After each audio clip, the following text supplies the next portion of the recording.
ஓம் சாந்தி. K Surajbhai அவர்களின் தாரணை வகுப்பு. ஜனவரி 14, 2024. இன்று நமது தவத்தின் 14ஆம் நாள். நாம் மகான் ஆத்மாக்களாவோம். நமது பிறவியே மிகப்பெரிய காரியங்களை செய்வதற்காகவே ஏற்பட்டிருக்கிறது. இந்த முழு உலகும் நமது சக்தி வாய்ந்த அதிர்வலைகளுக்காக காத்து கொண்டிருக்கிறது. நாம் நமது வார்த்தைகளின் மூலமாகவும் அனைவருக்கும் வரங்களை வழங்க வேண்டும். ஏனென்றால் நாம் இஷ்ட தெய்வங்களாவோம். நமது வரம் போன்ற வார்த்தைகள் அனைவரையும் தடைகளிலிருந்து விடுவிக்கும், அனைவரது துக்கங்களையும் போக்கும், அனைவரையும் உயர்ந்தவர்களாக ஆக்கும், அவர்களுக்கு உயர்ந்த குறிக்கோளை காட்டும்.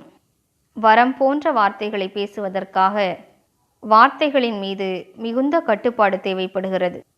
எந்த ஒரு மனிதரும் மௌனத்தை கடைபிடிக்கலாம். ஆனால் கட்டுப்பாடான வார்த்தைகளை பேசுவது என்பது அதைவிட உயர்ந்த விஷயமாகும். அமைதி தங்கத்தை போன்றது என்று கூறப்படுகிறது. பேச்சு கூட வெள்ளியை போன்றது என்றுதான் கூறப்படுகிறது. ஆனால் கட்டுப்பாடான வார்த்தைகள் இருக்குமானால் அவை வைரத்துக்கு சமமானவையாகும். பாபா கூறியிருக்கின்றார், நீங்கள் அந்தளவிற்கு உள்நோக்கு தன்மையுடையவராக ஆகிவிட வேண்டும். 50 வார்த்தைகள் பேசி காரியங்களை முடிக்கக்கூடிய இடத்தில் 5 வார்த்தைகளை பேசியே நீங்கள் காரியத்தை முடித்துவிட வேண்டும் என்று கூறியிருக்கின்றார். இதுவே விவேகத்தன்மையாகும். இது வார்த்தைகளின் மீதான மிகப்பெரிய ஆளுமை சக்தியாகும்.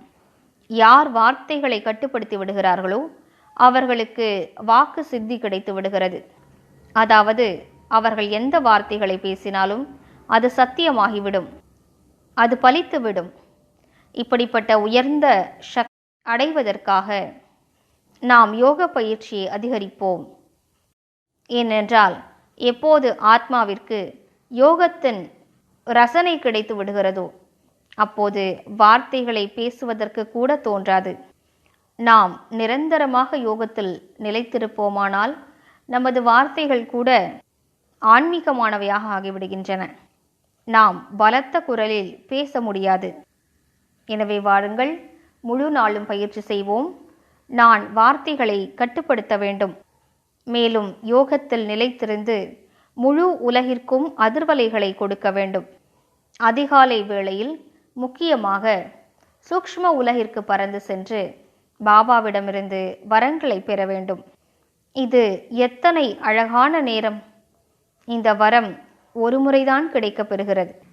இந்த காலகட்டத்திற்காக தான் பக்தி மார்க்கத்தில் நாம் பல விஷயங்களை செய்து வந்தோம். இப்போது நடைமுறையில் நமக்கு சங்கமயுகம் கிடைத்துவிட்டது. எனவே பாபாவிடமிருந்து இந்த உரிமையை பெற்றுக்கொள்வோம். நடக்கக்கூடிய காலகட்டத்தினை முழுவதுமாக பயன்படுத்தி கொள்வோம்.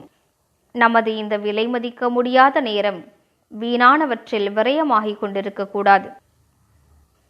பற்றுதலில், ஆசைகளில் இந்த காலம் கழிந்துவிடக்கூடாது. இவற்றையோ நாம் ஜன்ம ஜன்மங்களாக அனுபவித்திருக்கிறோம். இப்போது ஈஸ்வரிய ஆனந்தத்தினால் சுயத்தினை நிரப்பிக்கொள்ள வேண்டும். எனவே இன்று முழு நாளும் ஒவ்வொரு மணி நேரத்திற்கும் ஒரு முறை சூக்ஷ்ம உலகிற்கு செல்வோம். மேலும் பாப்தாதாவுடைய அழகான சூக்ஷ்ம சொரூபத்தினை காண்போம். இப்போதே பாருங்கள், சூக்ஷ்ம உலகில் பாபா வீற்றிருக்கின்றார். நெற்றியில் மகா ஜோதியானவர் ஜொலித்து கொண்டிருக்கிறார். மேலும் பாபாவின் ஒவ்வொரு அங்கத்திலிருந்தும் ஒளி வெளிப்படுகிறது. இவ்வாறு மிகுந்த ஒளிமயமான சொரூபத்தை காண்போம். பிறகு பாபா மீண்டும் தன்னுடைய வரதான கரத்தினை என் தலை மீது வைத்து விட்டார். மேலும் திருஷ்டி கொடுத்து வரமளித்தார். குழந்தாய், தடைகளை அழிக்கக்கூடியவனாவாய். இதனை நாம் ஏற்றுக்கொள்வோம். வரங்களை வழங்கும் வள்ளலாகிய தந்தையிடமிருந்து எனக்கு இந்த வரம் கிடைக்க பெற்றிருக்கிறது.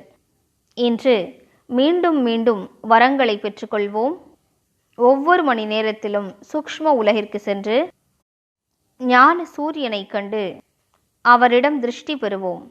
மேலும் முழு உலகிற்கும் திருஷ்டி கொடுப்போம். ஓம் சாந்தி.